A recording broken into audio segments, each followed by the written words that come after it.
Hello everyone, सभी को नमस्कार। मैं अवधेश दीक्षित आप सभी का इस यूट्यूब चैनल पर स्वागत करता हूं। तो इस सेशन में हम डिस्कस करेंगे सीजीएल 2024 मेंस के जो मैथ्स के क्वेश्चंस आए थे उनमें से जो गलत सवाल थे। आई थिंक आपको पता चल गया होगा, तो इन शॉर्ट मैं भी आपको बता दूंगा कि वो 3 सवाल कौन से गलत थे। आप उन्हें चैलेंज कर सकते हैं। टोटल मिलाकर 2 शिफ्ट में एग्जाम हुआ था, उनमें मैथ्स के सेक्शन में टोटल 3 सवाल गलत थे।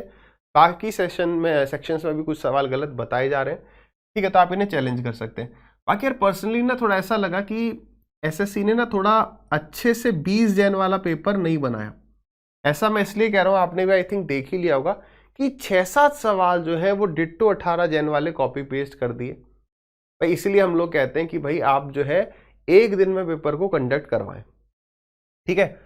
चलिए तो आगे बढ़ते हैं। कौन कौन से वो सवाल थे 3 फटाक से देख लेते हैं। बाकी जो बढ़िया क्वेश्चंस थे इन दोनों शिफ्ट के वो कंपाइल करके भी मैं डाल दूंगा आज शाम या फिर प्रॉब्ली कल इसी टाइम तक। आप उसे अवश्य देख लेना, भले आप उसे 2x पर देखना। रीजन समझिएगा कि आपने हो सकता है कहीं और भी देखा हो, इसलिए 2x पर देख लेना। कई चीजें हम डिटेल में डिस्कस करेंगे। मैं केवल आपको इंप्रेस करने के लिए नहीं बता दूंगा, नहीं देखो इस सवाल को तो ऐसे करके ऐसे कर जाएंगे। एग्जाम हॉल में बेसिकली जो चीज होती है उसी तरीके से करेंगे, जो चीज हम सोच सकते हैं। कई चीजें आपने देखी होंगी, अगर आपने पेपर दिया था, आउट ऑफ द बॉक्स हम नहीं सोच पाते हैं, है ना। जो नॉर्मल चीजें वैसे ही अप्रोच रह पाती हैं, वही चीज हम डिस्कस करेंगे, ठीक है। तो उसे आप देख लेना चाहे तो। इस सवाल में गलती आपको पता चल गई होगी, 12 दिन है, यहाँ 16 घंटे। इंग्लिश हिंदी दोनों में एरर है। आंसर हमें डेज में दिया है और आंसर करेक्ट आ रहा है अगर यहाँ पर आप 16 दिन ले लेंगे तो सवाल टेक्निकली गलत है ही। तो अगर आपका सवाल बाई चांस गलत हो गया तो आप इसे चैलेंज कर सकते हैं, ठीक है। नेक्स्ट यार, ये वाला जो सवाल है, ये सवाल जो है हिंदी में यहाँ पर 144z² की जगह 114z² था, तो जिससे हमारा आंसर बिल्कुल भी नहीं आता। ये 114z² कटना ही था अपना, है ना। तो वो चीज आपकी यहाँ पर नहीं कटेगी, तो हमारा आंसर नहीं आएगा, ठीक है। तो नहीं आएगा तो आप इसे चैलेंज कर सकते हैं अगर आपका एक सवाल गलत हुआ था। कई स्टूडेंट्स जिन्हें पेपर नहीं दिया था उन्हें दिखेगा हिंदी की पीडीएफ में भी कि ये करेक्ट है, लेकिन हिंदी की जो आंसर की थी, आंसर की अलग है और जो पीडीएफ सर्कुलेट होती है वो अलग होती है। आंसर की में 114z² दिया हुआ था, ठीक है। तो आपके आंसर की में आप देख सकते हैं, तो इसे भी चैलेंज कर सकते हो। यहाँ पर ये जो सवाल है 20 जैन का, बाकी दोनों सवाल आई थिंक 18 जैन के थे ना, हाँ। और ये जो सवाल है ये 20 जैन का है। इसमें कईयों को डाउट है। देखो इसका जो आंसर एसएससी ने दिया है दैट इज इंडिपेंडेंट इवेंट्स है ये दोनों, लेकिन इसका आंसर 100% ये हो सकता है, कोई दो राय नहीं है, बिल्कुल सही है ये भी। अगर इन शॉर्ट बात करें, वैसे मैं डिटेल में समझाऊंगा भी, जो अपना ये होगा उसमें भी यही बात बतानी है, उसे यहीं पर डिस्कस कर लेते हैं फटाक से। देखो इंडिपेंडेंट इवेंट्स की जो हमारी, आप ये कह लो इंडिपेंडेंट इवेंट का जो भी हमारी प्रॉपर्टी होती है वो ये होती है कि probability of A intersection B is equal to, बस ये रटने वाली चीज है, is equal to probability of A into में प्रोबेबिलिटी ऑफ बी। तो यहाँ पर इस सवाल में देखोगे तो ये ऐसा हो जा रहा है ना। बी की प्रोबेबिलिटी हाफ दी है, इंटरसेक्शन 1/4 दिया, तो ये भी हाफ आ रही होगी और ये बात करेक्ट है, ये सही है। लेकिन यार ऐसा थोड़ी कि अगर ये सही है तो ये दोनों नहीं, ये दोनों और कोई सही हो नहीं सकता है।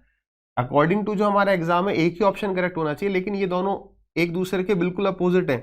देखो कोई भी दो इवेंट या तो नॉन म्यूचुअली एक्सक्लूसिव होंगी या म्यूचुअली एक्सक्लूसिव होंगी, है ना। कोई एक चीज होगी। म्यूचुअली एक्सक्लूसिव का मतलब समझो, जब कोई दो इवेंट है और उनका आपस में बिल्कुल भी रिलेशन नहीं है, इसका मतलब क्या हो गया कि दोनों का जो इंटरसेक्शन है, दोनों के एक साथ होने की प्रोबेबिलिटी 0 हो, उसे टेक्निकल भाषा में कहते हैं phi. Probability of A intersection B is phi, मतलब कुछ भी नहीं।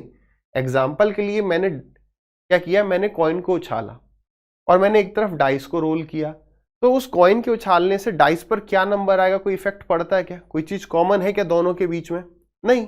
तो वहां पर जो है हमारी ए इंटरसेक्शन बी जो है 5 हो गया। लेकिन दो मैं डाइस रोल कर रहा हूं कि दोनों पर कुछ सेम आ जाए, उसकी प्रोबेबिलिटी क्या है, उसकी प्रोबेबिलिटी कुछ और आ सकती है। तो यहां पर अगर आप देखोगे probability of A intersection B, दोनों का जो इंटरसेक्शन है, जो कॉमन पार्ट है, वो 1/4 है, ठीक है। कि ए भी हो जाए बी भी हो जाए, ए एंड बी की प्रोबेबिलिटी 0 होनी चाहिए। अगर कुछ भी है इसका मतलब ये म्यूचुअली एक्सक्लूसिव नहीं है, ये 100% आप चैलेंज कर सकते हो, ठीक है ना। एनसीईआरटी में आपको इसकी हुबहू डेफिनेशन मिल जाएगी, आप उसको कॉपी पेस्ट मार सकते हो, ठीक। बस इतने ही सवाल थे यार। बाकी ये बुक उन स्टूडेंट्स को मैं बता रहा हूँ जो भी स्टूडेंट, देखो मेरी ऐसे पर्सनली तो कोई पब्लिकेशन है नहीं, है ना, हमने भी इसी किताब से तैयारी करी थी उस टाइम पर जो चलती थी, तो one of the best books है ये, है ना। बेस्ट बात क्या है इसकी, काफ़ी सारे टॉपर से आप बातचीत कर सकते हो, उनके हिसाब से भी किरण की जो पब्लिकेशन है बढ़िया है ना।